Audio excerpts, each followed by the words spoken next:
Mike, can we start in the treatment room? Matt Dennis, we've not seen him for a little while. How's he getting on? He's going to be a couple of weeks. Disappointing, but it's only a niggle, and he's in good spirits. Like the nature of the industry, you've just got to stay positive, stay focused, always looking at the positive side in terms of what he was doing when he was fit. So he knows that's what he can achieve, and he needs to endeavour in every element he can to keep working and keep his mind switched on. I suppose it's one of those disappointing ones because he had reached a decent level of form, and just before it had happened.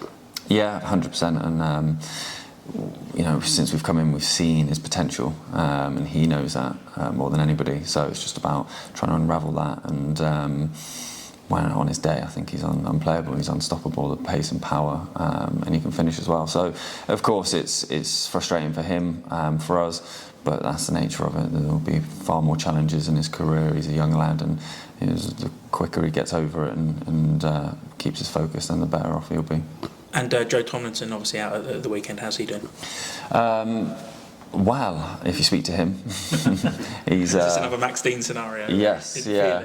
He is. No, so it's one of them. I've got to speak to the physio, and we've just got to make sure we're careful. I think there is a little niggle there. I don't think it's too serious, but something that we can't risk. So again, I don't actually know where he is. He's going to have to go through a few tests today and then tomorrow, and then see where he is. So he might be available for the weekend, but he might not be. He's been one of those players who's just been so lively and I suppose influential in your team over the last few months. Yeah, he's a huge part. Joe, he's incredibly hungry. He's very tenacious, and that's on and off the field as well. He's single-minded. He's driven, and he's similar to the collective. They've all bought into what we're trying to do and achieve, and he has been a huge part because he's just relentless and is everything he does, which is just a nightmare for opposition. We saw Jack Tucker named on the bench on Monday. I suppose relief for him to be back in the fold at least. Yeah, somebody who we want to get up to speed as fast as we can. We didn't get to see very much when we came in, but what we did see was very encouraging. He's obviously he's a big, strong centre half who's aerially dominant and is very gifted with his feet, so he's a manager's dream in that respect. We've just got to get him up to speed and make sure that he's feeling good in everything he does, and then hopefully try and get him on the pitch. 4 games to go. It's madness how quickly this season's gone, isn't it? It is, yeah.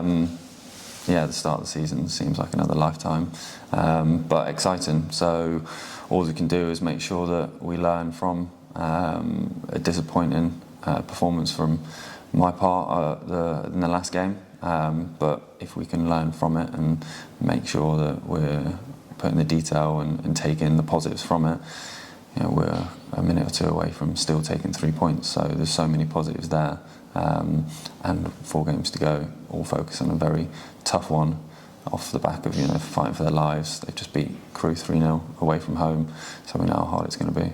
Yeah, bottom of the league, but they can be really scrappy, can't they? Those sorts of games when you, as you say, Forest Green fighting for their lives and their EFL status. 100%, it's huge. And when you are in that situation, you're going to empty every ounce of energy and detail and give everything for the cause, and that makes an opponent dangerous. So we'll do all the preparation we can and make sure that we go into that game knowing that it's the battle.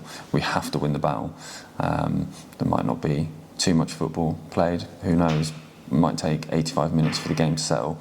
It might settle down after a minute, but we've just got to be prepared for all variables and make sure that we know how hard it's going to be, and we'll go in there with every intention to be as intense as we possibly can. I suppose there'll be players still in your dressing room who have recent experience of being in that situation, of having to scrap for every point at the bottom of the table, for having done so last season.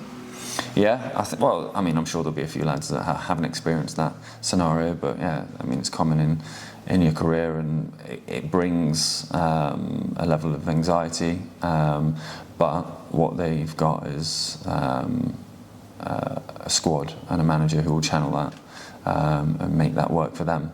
And then, like I say, that makes them very dangerous. So there's always something going on. It's very rare that you're at mid-table obscurity and you're just kind of seeing things out, and it's personal pride.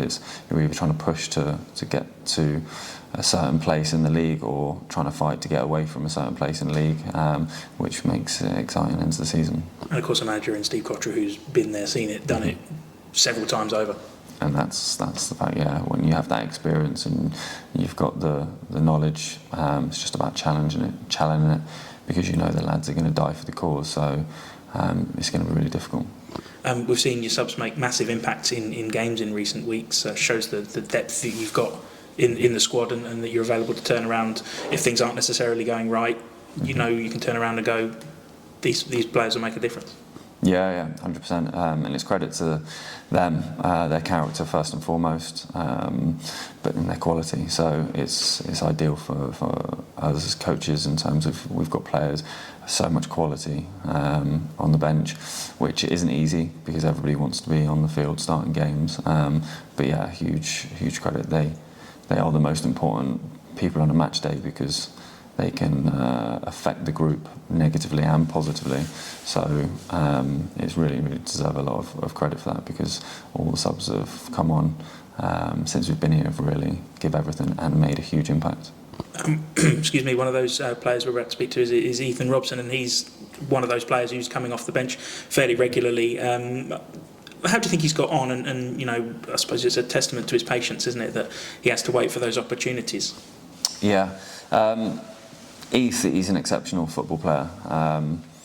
His passing range, he's got that understanding, he's got the technical side, and he's got athleticism as well. So he's a box to box, and he's got a lot of energy. And for me, it's everyone's going to go through periods of their career where they're doing everything they possibly can, and they're still not getting the game time that they feel as though they deserve, or they actually do deserve for various reasons. And he's going through that at the minute.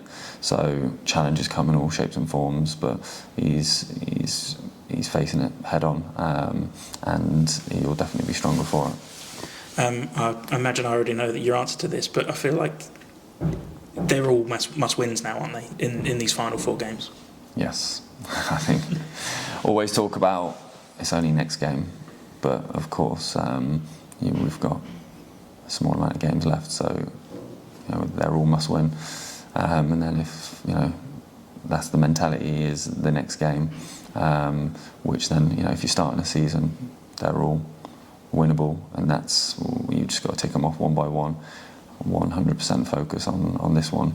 Don't want to take our eye off anything, or be looking at any other teams or results. It's just purely what we can control. I suppose that answers the next one then of would you rather be the hunter or the hunted? Because at the moment you're just sitting on everyone's shoulders, just waiting for them to slip up. Yeah, well, it's one of them. As a player, as a mentality, I like to be hunting, but in this situation, I prefer to be the hunted. Because especially at this point in the season. But that point in the season, when it's in your own hands, then it's all focused on yourself. You take care of your own business, and you get your reward. But we've come such a long way, and I think we've got to have that perspective. We're an evolving group, and we're still growing, and there's lots for us to improve on, which is evident on Monday, and that's what we're tackling first and foremost.